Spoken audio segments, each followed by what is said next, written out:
प्राणों को विदा किया। बोले शिव शंकर भगवान की जय।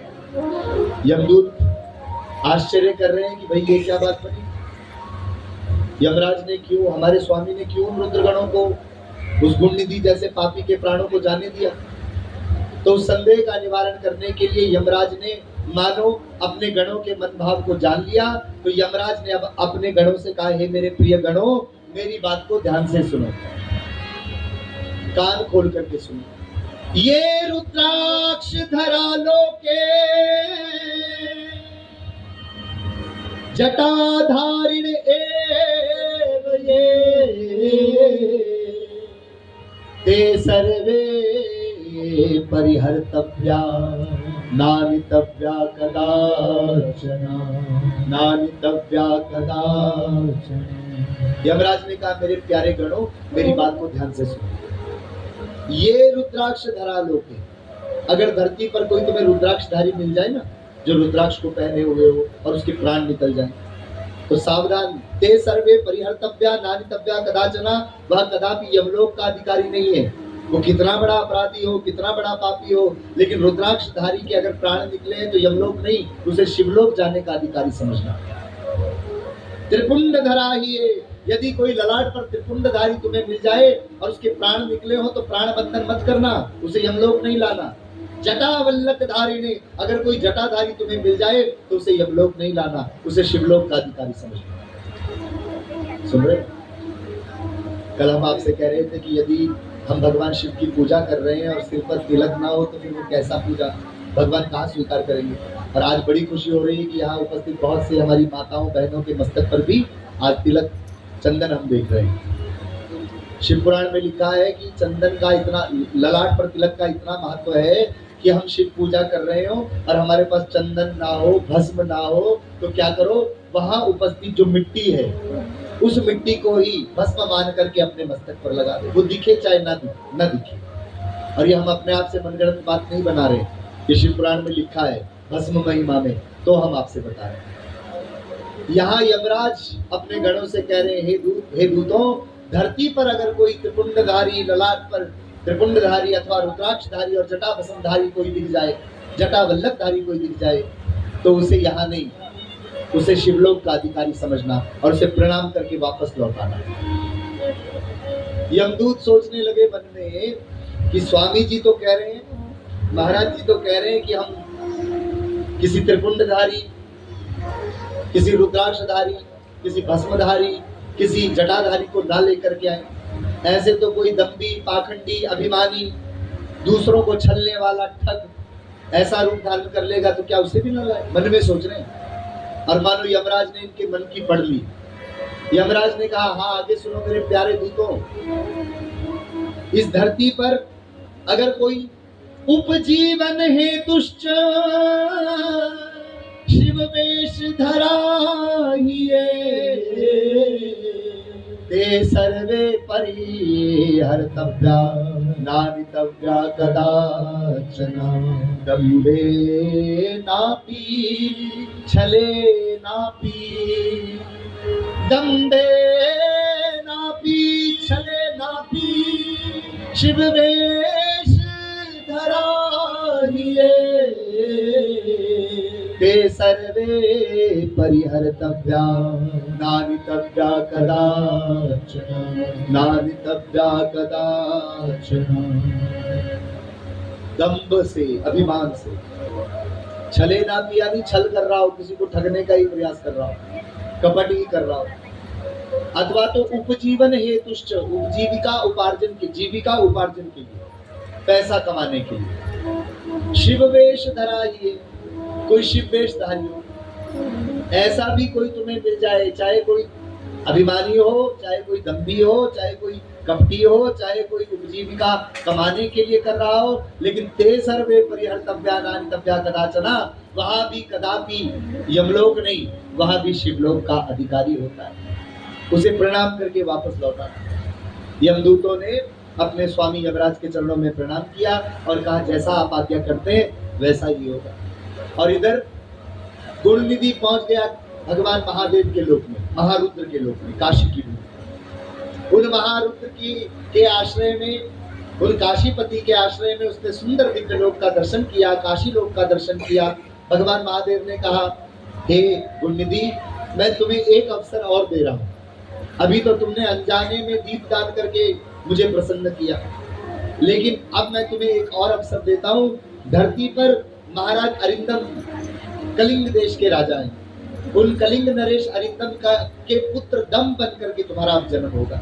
जाओ और जाकर के दम बन करके मेरी भक्ति में रहो। बोले शिव शंकर भगवान की जय। तो पहले जन्म में यज्ञदत्त का पुत्र गुणनिधि, अब की बार भगवान महारुद्र की कृपा से कलिंग देश के राजा अरिंदम का पुत्र दम बन करके आया। धीरे धीरे वो बालक बड़ा हुआ, राजकुमार बड़ा हुआ, तो महाराज अरिंदम ने अपने पुत्र दम को योग्य जाना, राज्य सत्ता शासन का अधिकार प्रदान किया और कलिंग देश का राजा बना करके दम को राजगद्दी पर बिठाया। दम ने पूर्व जन्म में भगवान शिव के लोक का दर्शन किया था, इसलिए उस पूर्व पुण्य का प्रभाव था कि दम को याद था, पिछले जन्म में अनजाने में मैंने शिव को दीपदान किया, तो भगवान महादेव ने मुझे एक राजा का राजकुमार बना दिया। इसलिए अनजाने में जब पूजा की तो महादेव प्रसन्न हो गए, तो अब जानबूझ करके दीपदान करूंगा तो देखो भगवान आगे मुझे क्या देते हैं। तो दम ने अपने जीवन को भगवान शिव के प्रति समर्पित किया, नित्य भगवान शिव को असंख्य दीपदान करने का संकल्प किया। राजा ने स्वयं तो दीपदान का कार्य किया ही, कर्म किया ही, लेकिन अपनी प्रजा को भी सत्कार्य में लगाया, भय दिखाया। भय के बिना प्रजा को शासन के अधीन नहीं किया जा सकता है। मनमाना आचरण हटाने के लिए, प्रजा को धर्म के आचरण पर बनाने के लिए भय दिखाया और कहा, यदि कोई बिना दीपदान किए संध्या से पूर्व भोजन कर लेगा तो ऐसे व्यक्ति के लिए यमराज के समान मैं उसे मृत्युदंड देने वाला यमराज बन जाऊंगा। प्रजा में हल्ला मच गया। राजा की आज्ञा है, बिना दीपदान किए कोई रात्रि का भोजन न करे और शयन न करे। तो अब सब प्रजावासी भगवान शिव के मंदिरों में जाकर के भगवान महादेव को दीपदान करने लगे। तो शिव महापुराण में दीपदान की भी बड़ी महिमा है। ध्यान से सुनो। आपके जीवन में कोई विशेष मनोकामना हो, जो मनोकामना बहुत समय से आप चाहते हो कि प्रभु पूरी करें, लेकिन भगवान न करते हो, विलंब करते हो, देर करते हो, तो कुछ ज्यादा प्रयास मत कीजिएगा। अपने घर से दीवा ले जाइएगा, बाती ले जाइएगा, घी ले जाइएगा, माचिस ले जाइएगा और भगवान शिव को अपने घर से लाई हुई सामग्री से दीप जला करके दीप दान कीजिएगा और संकल्प कीजिएगा जल में हाथ रख करके कि हे प्रभु, यदि अमुक हमारी विशेष कामना आप पूर्ण कर देते हैं तो 101 दीपदान अथवा 501 दीपदान अथवा अपने सामर्थ्य से 1100 दीपदान मैं आपको अर्पित करूंगा, करूंगी। तो निश्चित मानिए 16 सोमवार की अवधि तो बहुत बड़ी होती है, उससे भी पहले आपका वह विशेष मनोकामना भगवान शिव पूर्ण करेंगे। बोलिए शिव शंकर भगवान की। ये दीपदान का प्रभाव है। यहाँ शिव पुराण में दीपदान की महिमा बताई गई। लेकिन क्या करते हैं जी, दीवा भी मंदिर का, बाती भी मंदिर की, माचिस भी मंदिर का, फिर काम कहाँ बनेगा। शिवजी भी मंदिर के, लोटा भी मंदिर का और पानी भी मंदिर का, और फिर कह रहे हैं प्रभु हमारी सुन लो, हमारी सुन लो। ये तो आपके मंदिर में ही हम देख रहे हैं कि आप नंदी जी पर भी जल चढ़ा रहे हो, गणेश जी पर भी जल चढ़ा रहे हो, पार्वती जी पर भी जल चढ़ा रहे हो, लेकिन हम दुनिया को समझाते हैं कि दुनिया वालों, भगवान शिव को ही केवल जल धारा शिवा क्रिया, जल चढ़ाने का विधान केवल और केवल शिवलिंग पर है। बाकी देवताओं को बार बार क्यों नवाते हो भाई। आपके ऊपर कोई हर समय पानी डालने लगे तो घर के बाहर नंदी जी आए हो और आप उस पर जल चढ़ाओगे तो क्या वो आपके दरवाजे पर बैठा रहेगा। जिस प्रकार से नंदी जी को हटाने के लिए आप घर के दरवाजे पर आए हुए नंदी पर जल चढ़ाते हो, उसी प्रकार से तो आप यहाँ भी कर रहे हो। जल किसको चढ़ता है? केवल और केवल महादेव को। ये तो अब वर्तमान भारत में देवालयों में गणेश जी की प्रतिमा भी होती है, भगवती की भी प्रतिमा होती है, लेकिन वास्तव में तो केवल एक शिवलिंग के भीतर ही सभी देवी देवता विराजमान है। शिव के निकट जाकर के अगर कोई पंचांग पूजा भी कर रहा है तो शिव को ही वहाँ पंचांग पूजा में जो भेंट अर्पित की जाती है वो शिव को अर्पित की जाती है और समस्त ब्रह्मांड के देवी देवता प्रसन्न हो जाते हैं। बोली शिव शंकर भगवान की जय। तो ये बातें जो सुनने को मिल रही है, इसे गंभीरता से अपने जीवन में धारण करना। तो यहाँ गुणनिधि के द्वारा दूसरा जन्म प्राप्त हुआ गुणनिधि को, तो अरिंदम का पुत्र दम बना, अपनी प्रजा को भय दिखाया, तो भयभीत प्रजा सब भगवान शिव को दीप दान करने के लिए आई। संध्या के समय दीपों की श्रृंखला से उज्ज्वलित प्रज्वलित प्रकाशमान हुई वह विदर्भ की नगरी, वह कलिंग देश की नगरी, और उस कलिंग देश की नगरी में शिवालय देवालय देखने पर ऐसे लगते थे दमदमाते चमचमाते कि मानो देवलोक ही धरती पर उतर आया है, मानो शिवलोक ही धरती पर उतर आया है। ऐसा प्रकाशमान उज्ज्वलित वहां देवालयों का दर्शन हुआ करता। तो दूसरे जन्म में भगवान शिव को दीपदान अर्पित किया, औरों से भी दीपदान करवाया। तो अब तीसरा जन्म हुआ जी। तीसरे जन्म में किसी कल्प में ब्रह्मा जी के पुत्र हुए। ब्रह्मा जी के पुत्र हुए, उन पुत्र का नाम था पुलस्त्य ऋषि। क्या नाम था? ये पुलस्त्य ऋषि को कौन नहीं जानता है? उत्तम कुल पुलस्त करनाती, जिस कुल में रावण का भी जन्म हुआ, पुलस्त्य ऋषि के कुल में। पुलस्त्य ऋषि के पुत्र का नाम हुआ वैश्रवण, विश्रवा। क्या नाम हुआ? विश्रवा कौन थे? रावण के पिता थे। तो विश्रवा के एक पुत्र तो रावण ही हुए, रावण आदि पुत्र हुए, और एक पुत्र हुए जिनका नाम विश्रवा मुनि ने रखा अपने पुत्र का नाम वैश्रवण। क्या नाम रखा? तो ये जो दूसरे जन्म में महाराज अरिंदम का पुत्र दम बन करके पिछले जन्म का गुणनिधि था, यही गुणनिधि अब तीसरे जन्म में ब्रह्मा जी के कुल में पुलस्त्य ऋषि, पुलस्त्य ऋषि के कुल में विश्रवा, विश्रवा के पुत्र बनकर के वैश्रवण बनकर के आए। बोली शिव महापुराण की जय। वैश्रवण बन गए तो वैश्रवण बनकर के खूब भगवान महादेव की तपस्या करूंगा, ऐसा मन में संकल्प किया। वहां संकल्प धारण करके कैलाश के शिखर पर जाकर के चढ़ गए, और उस कैलाश के शिखर पर एकांत क्षेत्र में तप करना प्रारंभ किया। तपस्या का प्रभाव वैश्रवण के जीवन में दिन प्रतिदिन बढ़ता चला गया। ऐसा प्रभाव बना कि शरीर की कांति, स्वर्ण सी कांति उज्ज्वलित हो गई, दमदमाने लगी, चमकने लगी। तो ऐसा लगने लगा कि उद्यांचल का सूर्य तो पूर्व से उदित होता है और पश्चिम में जाकर के, अस्तांचल में जाकर के छुप जाता है। लेकिन कैलाश के शिखर पर जो तपस्या कर रहा है, वो जब चमचमाने लगा अपनी तपस्या के प्रभाव से, तो ऐसा लगने लगा कि जगत में एक सूर्य नहीं, दो सूर्य हैं। एक सूर्य उदित होता है और अस्त होता है, लेकिन जो कैलाश के शिखर पर बैठा हुआ सूर्य है, वो सदैव दिन रात वहां बैठ करके चमचमाता है। प्रकाशवान स्वरूप हुआ, उज्ज्वलित तपस्या के प्रभाव से शरीर चमचमाने लगा। उस तपस्या के दर्शन के लिए नित्य देवताओं का समाज आता और दर्शन करके प्रणाम करके चला जाता। गंधर्व नित्य आकर के प्रशंसा में गायन करते, तो अप्सराएं अपना कार्य, नृत्य का कार्य करती। ब्रह्मा आया करते, भगवान विष्णु उस तपस्या का दर्शन करने आया करते। एक समय रुद्रदेव भगवान जो ब्रह्मा जी के द्वारा उत्पन्न है, उन्होंने उस तपस्या का दर्शन किया। तो तपस्या के दर्शन को देख करके इतने आनंदित हुए, उत्साहित हुए कि नाचने लगे। जैसे शिव तांडव पर भगवान महादेव नृत्य करते हैं, वैसे उस तपस्या को देख करके रुद्रदेव भगवान नृत्य करने लगे। जटाटवी गलज्ज्वला प्रवाह पादस्थले गले वलंबलंबतांबुजं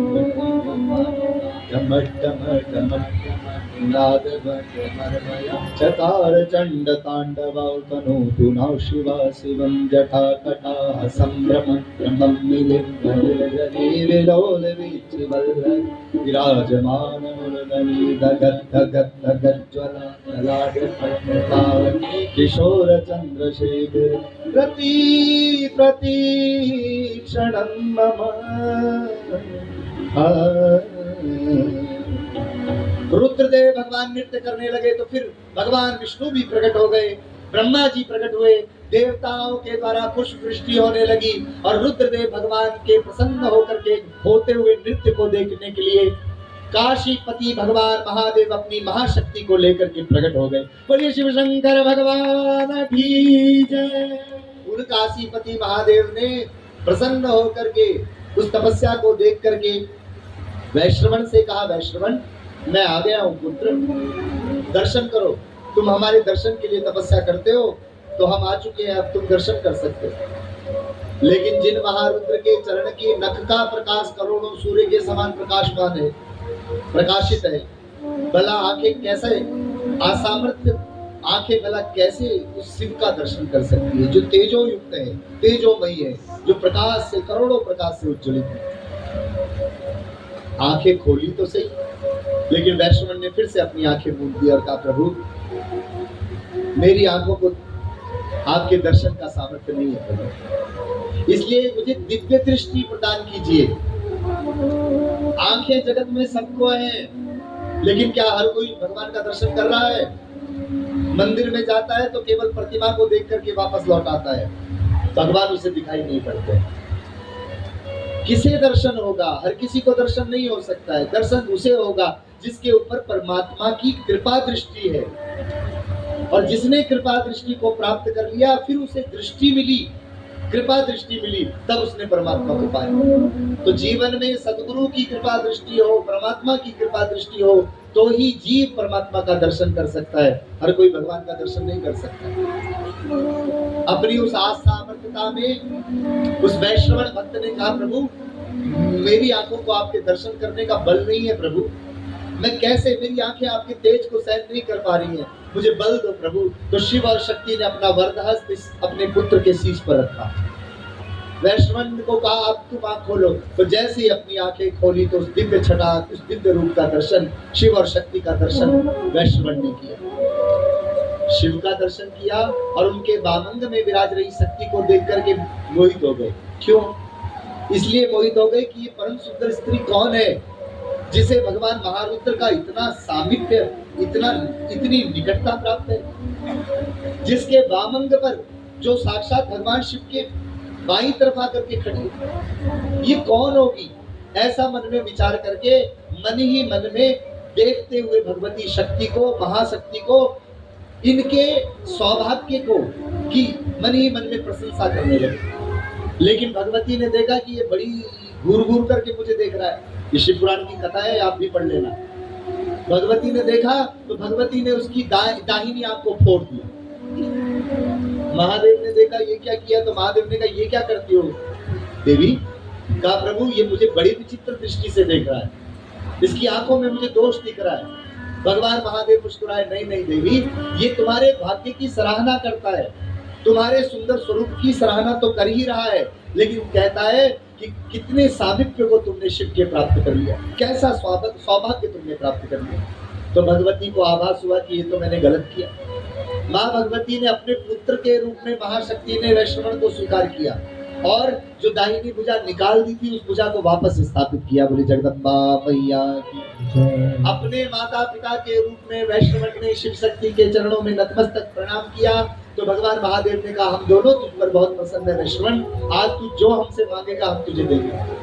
वैष्णवन ने कहा, प्रभु बिना मांगे सब कुछ दिया है आपने मुझे, तो मांगने की क्या आवश्यकता है प्रभु? कहा पहले जन्म में यज्ञदत्त ब्राह्मण का पुत्र गोपनिधि, मैं पापाचार में युक्त महापातक महापापी।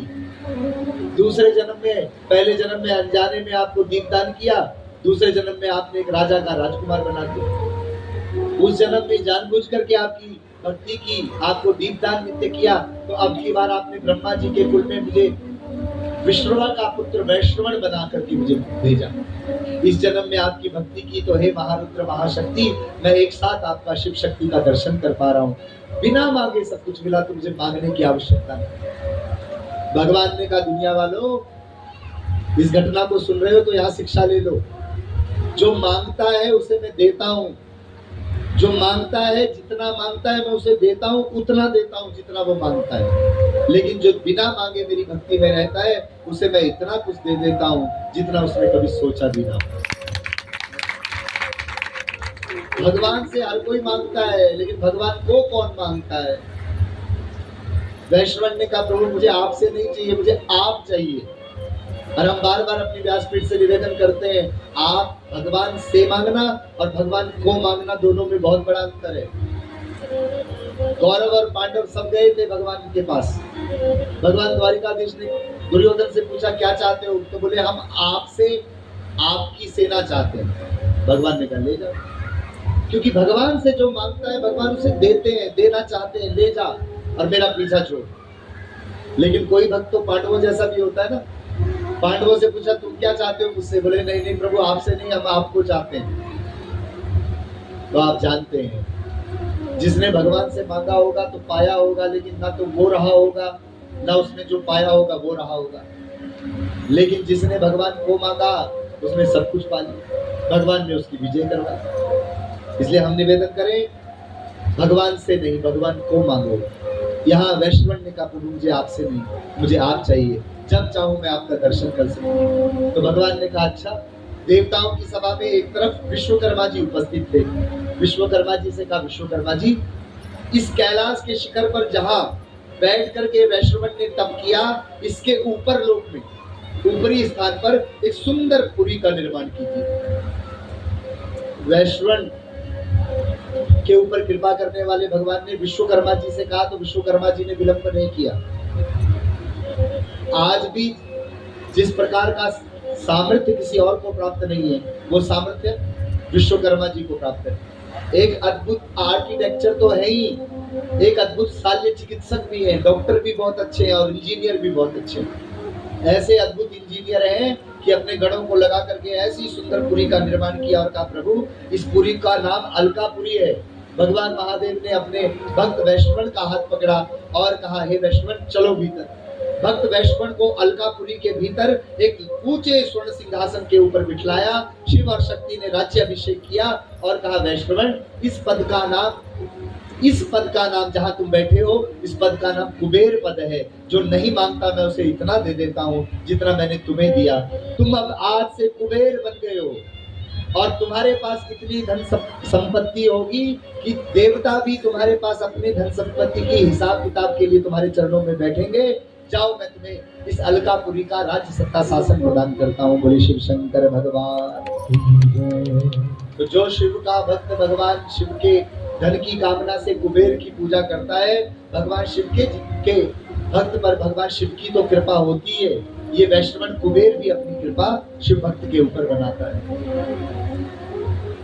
शिव भक्त कुबेर को कहा कुबेर तुम चाहते थे कि तुम मुझे प्राप्त करो, तो देखो अब तक तो मैं काशीपति था, लेकिन आज से एक रूप से मैं इस कैलाश के शिखर पर जहां तुमने तपस्या की, मैं इस शिखर के ऊपर बैठ जाऊंगा तो जगत में मुझे काशीपति नहीं लोग कैलाशपति नाम से भी पुकारेंगे। और भगवान महादेव एक रूप से कैलाशपति बनकर के बैठ गए।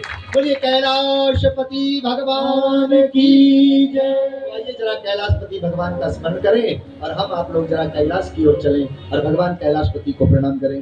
कैलाश के निवासी नमन बार बार हो, नमन बार बार हो। आए शरण तिहारी बोले तार तार हो, आए शरण तिहारी बोले तार तार हो। ये दो आचार्य जी का हारमोनियम और इनकी आवाज नहीं आ रही। कैलाश के निवासी नमन बार बार हो, नमन बार बार हो, नमन बार बार हो, नमन बार बार हो। आए शरण तिहारी बोले तार तार हो, आए शरण तिहारी बोले तार तार हो, आए शरण तिहारी बोले तार तार हो, आए शरण तिहारी बोले तार तार हो। भक्तों को कभी शिव तूने निराश ना किया, भक्तों को कभी शिव तूने निराश ना किया, भक्तों को कभी शिव तूने निराश ना किया, भक्तों को कभी शिव तूने निराश ना किया। भागाओं ने जो चाहा वरदान दे दिया, भागाओं ने जो चाहा वरदान दे दिया। बड़ा है तेरा दायरा, बड़ा है तेरा दायरा, बड़ा दातार तू, बड़ा दातार तू। आए शरण तिहारी बोले तार तार तू, आए शरण तिहारी बोले तार तार तू। कैलाश के निवासी नमन बार बार हो, नमन बार हो, नमन बार बार हो। आए शरण तिहारी बोले तार तार हो, आए शरण तिहारी बोले भोलेनाथ।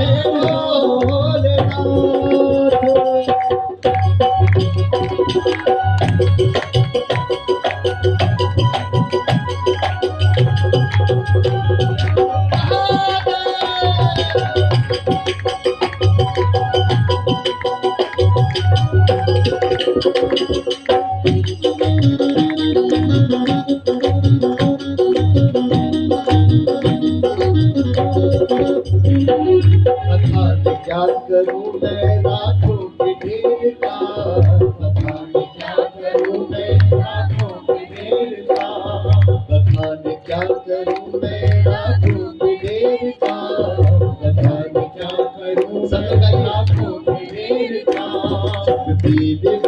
में है खजाना कुबेर का, चमकी विभूति में है खजाना कुबेर का। बखान क्या करूं मैं लाखों के ढेर का, बखान क्या करूं मैं लाखों के ढेर का। चमकी विभूति में है खजाना कुबेर का, चमकी विभूति में है खजाना कुबेर का। गंगाधार मुक्ति द्वार, गंगाधार मुक्ति द्वार, गंगाधार मुक्ति द्वार, गंगाधार मुक्ति द्वार।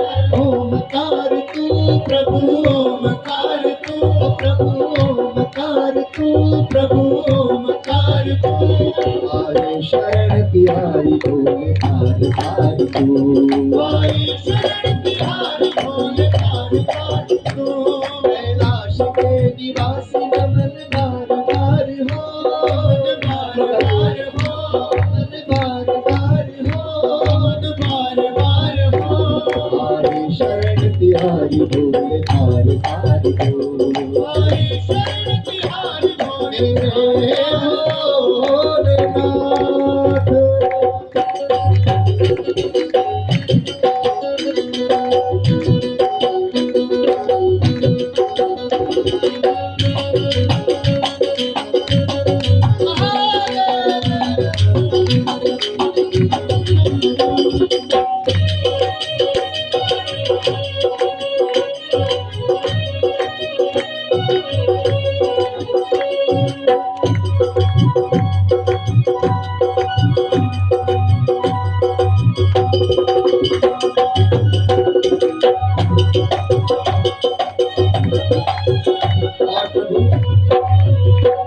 तेरी कृपा बिना नहीं एक भी अणु, बिना नहीं एक भी अणु। तेरी कृपा बिना नहीं एक भी अणु, कृपा बिना नहीं एक भी अणु। लेते हैं श्वास तेरी दया से तनु तनु, लेते हैं श्वास तेरी दया से तनु तनु। लेते हैं श्वास तेरी दया से तनु तनु, लेते हैं श्वास तेरी दया से तनु तनु। कहे दास एक बार, कहे दास एक बार, कहे दास एक बार, कहे दास एक बार। मुझको निहाल तू प्रभु, मुझको निहाल तू, मुझको निहाल तू प्रभु, मुझको निहाल तू। कैलाश के निवासी नमन बार बार हो, नमन बार बार हो, नमन बार बार हो, नमन बार बार हो। आई शरण तिहारी भोले हार हार दो, आई शरण तिहारी भोले हार हार दो, आई शरण तिहारी भोले हार हार दो, आई शरण तिहारी भोले हार हार दो। कैलाश के निवासी नमन बार बार हो, नमन बार बार हो, नमन बार बार हो, नमन बार बार हो। आई शरण तिहारी भोले हार हार दो, तिहारी भोले हार हार दो, आई शरण तिहारी भोले हार हार दो, आई शरण तिहारी भोले भोले नाथ, तिहारी भोले हार हार दो, आई शरण तिहारी भोले नाथ, आई शरण तिहारी भोले नाथ, आई शरण तिहारी